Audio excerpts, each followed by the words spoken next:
waa ururada ugu cabsida badan la dunida.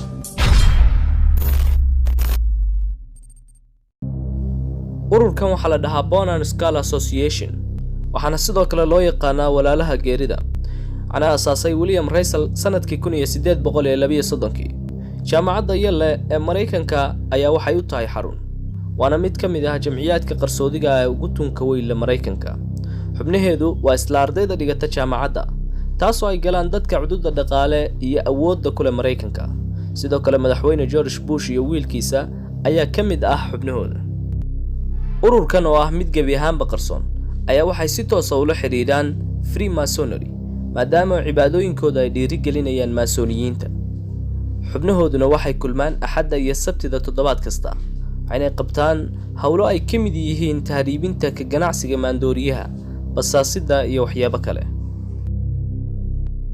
ururka Masonic waxaa laga yaabaa inuu noqon doono mid ka mid ah ururada muranka badan dhaliyay, sababtuna tahay sirta qarsoodiga ah ee ku duugan fikirkooda iyo isku xidhnaantooda.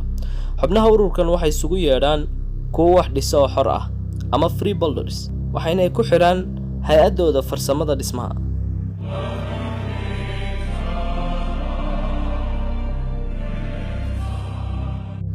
jamciyaddan qarsoodiga ahi waxay leedahay nidaam gudeed oo heer sare ah. xubnaheeduna ma aha kuwo isku darajo ah, bale waxaa jira inay hadba cimilo gediga iyo heerkulka ay meeli leedahay ay uga shaqeeyaan. tusaale ahaan waddanka Scotland, marka ay heerkulkiisu uu marayo 33 darajo, waxaa ku sugan 33 shaqaale. xubnaha ka tirsanna waxay leeyihiin astaamo gaar ah oo ay isku haybsadaan. gobolka kale lama calaamad aha, si looga hortago in cid walba ay iska sheegato Masoni. jamciyadda Rosecross Society ururkan waxaa loo tixgeliyaa fikirkiisa koox mudaharaadayaal ah oo reer Jarmal ah qarnigii 17aad.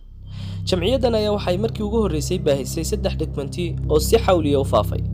warqadda ugu horeysa ayaa waxay ku saabsanayd kimistriyahan aan la aqoonin oo lagu magacaabo Christian Rosecross, kaasoo u safray wadamo badan si uu u ururiyo xog sir ah. dokumentiga labaadna waxa uu sheegayaa alchemists isku yimi oo yagleelay bulsho qarsoodi ah.